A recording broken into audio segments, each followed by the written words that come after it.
Good morning. It is Friday once again, and it's time for Fan Mail Friday, where we answer questions from sellers just like you. All right, the question we have from our seller this week was one I very rarely ever get. What do I do with the money? What do I do with the money once the house is sold? I do not usually get that question from sellers, but this gentleman is moving in with his daughter once the house is sold. And he really doesn't have a plan for reinvesting all that money. So he's going to get a nice fat check, he just doesn't know where to put it. So I share with him some of the places that an investor would look at if he was going to be suddenly having a large amount of cash sitting there in his hands.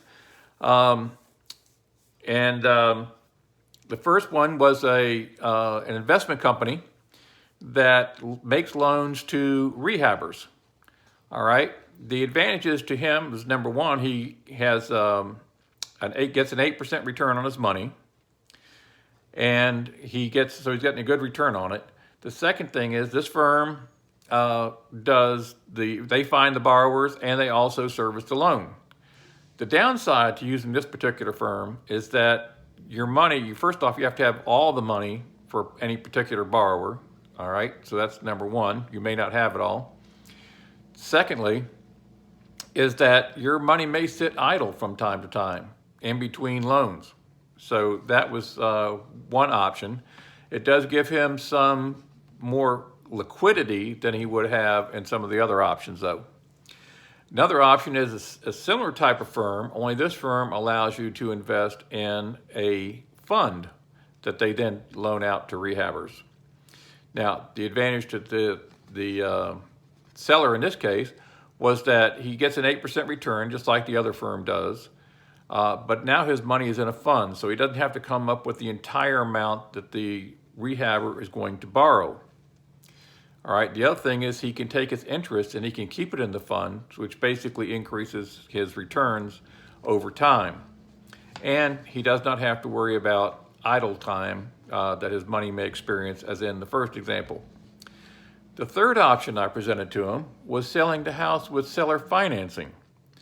Now, his house would rent for between $1,200 and $1,400 a month. He could sell that house to a landlord type who, as long as they can get the terms that they need to generate good cash flow, would not be as concerned with the price.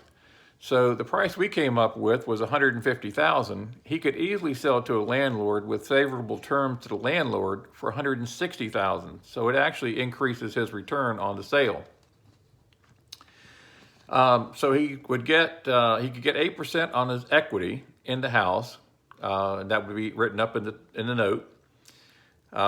We talked about the third thing he would have. We talked about the fact that he's getting a monthly check that enhances his retirement income.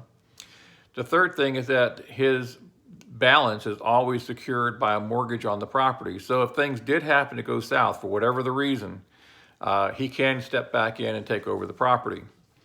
And fourth, if the term of the note exceeds his expected lifespan, he can have written in the note a successor beneficiary.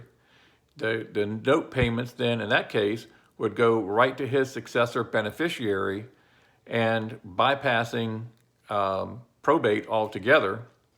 And so it also acts as a form of estate planning for him on his behalf. Of course, he could always put the money in the stock market. He could buy cryptocurrency, or he could buy a bank CD. He did not like any of those options. So the point is, an investor realtor has more tools in his or her tool belt than a normal realtor would.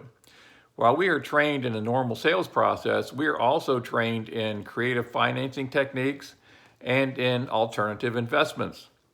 Our pony knows more than just one trick. So when you're looking to sell your house, look for an investor realtor versus a straight realtor, because an investor realtor can craft solutions that would better fit your needs than just a normal sale. So, as always, at the end of these sessions, if you know somebody's looking to sell their house here in the Ocala, Gainesville, Leesburg, and Tavares area, have them call 352-480-0955 or go to our website, www.rapidhomedeals.com, and we'll see you next Friday.